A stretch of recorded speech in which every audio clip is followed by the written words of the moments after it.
Horas, Majua-jua, Jua-jua, Yehovu. Selamat pagi Ibu Bapak, Shalom. Mulai 1 Juli, 2 harian yang biasa kita lakukan pukul 12 dan pukul 21 diubah menjadi sapaan pagi dan sapaan malam. Bapak Ibu Saudara sekalian, mari kita berdoa.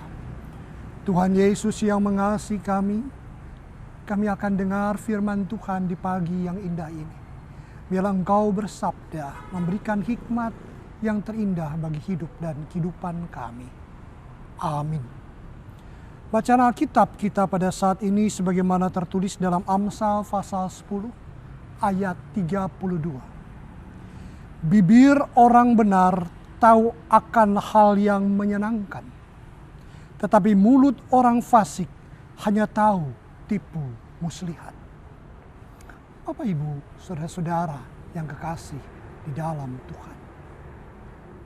Pepatah berkata, mulutmu adalah harimaumu. Tentunya kita tahu makna dari pepatah ini. Bahwa setiap orang harus bisa mengendalikan mulut dan bibirnya.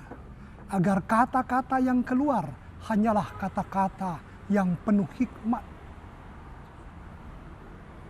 Menguatkan, menghibur, dan membangun.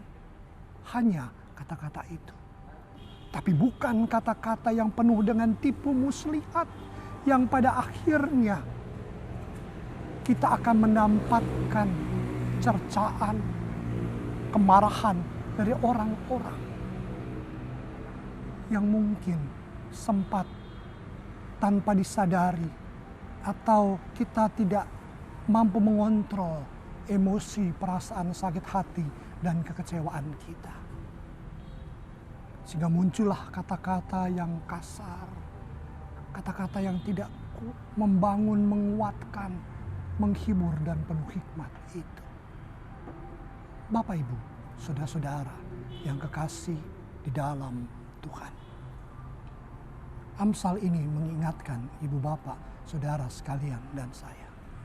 Marilah dalam kondisi penuh sukacita dan kebahagiaan dalam hidup kita.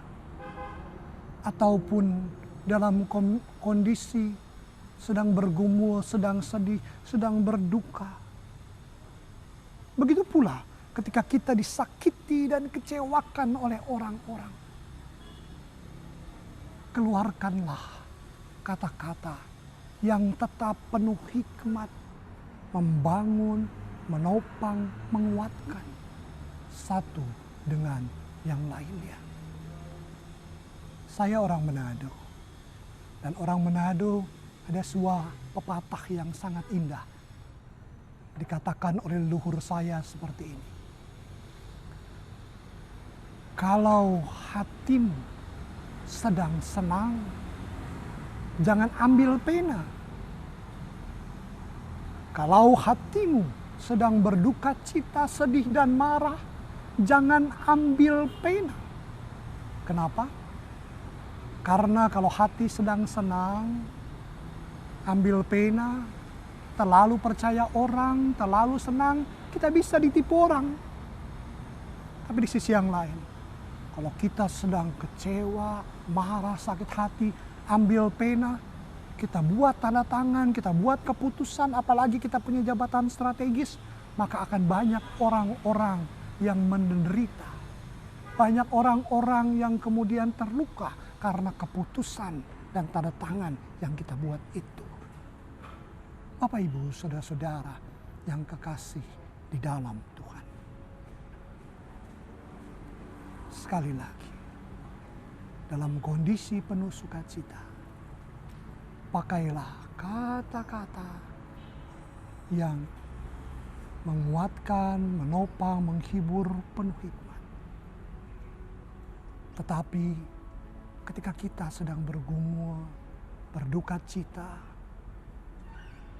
sedang sakit hati sekalipun, pakailah kata-kata yang tetap penuh hikmat, agar kehidupan kita menjadi berkat bagi orang lain, agar hikmat yang keluar dari mulut kita benar-benar menghibur, menopang, dan menguatkan.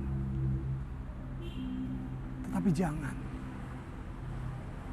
kita mengeluarkan kata-kata yang kasar, menghina dan merendahkan, apalagi penuh tipu muslihat. Dalam masa pandemi COVID-19, penyebaran virus corona ini bukan mulut yang berbahaya, tapi jari-jari kita berbahaya.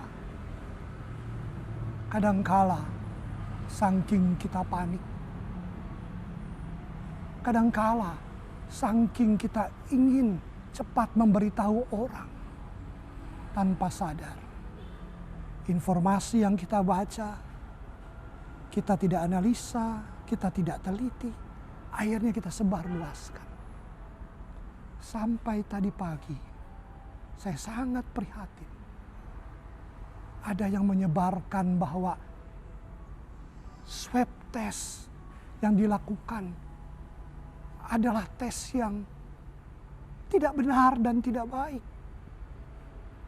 Bahkan akan selalu dikatakan bahwa kita terkena virus corona. Akhirnya orang tidak percaya lagi kepada gugus tugas Satgas Nasional. Tidak percaya lagi pemerintah. Hati-hati dengan berita seperti ini. Jangan cepat-cepat kita sebarkan, kita forward, kita posting. Jangan cepat-cepat. Jangan memposting dan memforward di media sosial berita-berita yang membuat orang panik, membuat orang ketakutan. Jangan. Tapi posting dan forwardlah berita-berita yang menguatkan, menghibur, menopang. Karena kita akan masuk dalam masa new normal atau hidup dalam tatanan yang baru. Hidup dalam tatanan yang baru tidak sama dengan kehidupan normal waktu lalu, tidak sama. Tapi hidup dalam tatanan yang baru, yaitu hidup dengan protokol kesehatan yang ketat. GPIB bulan Juli akan memulai ibadah dalam tatanan baru ini, dalam masa new normal. Minggu pertama dan kedua hanya presbiter yang beribadah dalam tahapan sosialisasi. Selanjutnya 4 minggu setelah itu tahapan adaptasi. Warga jemaat boleh beribadah dan daya tampung gereja hanya 25%. Selanjutnya pada minggu yang ke-7 dan seterusnya tahapan pemantapan.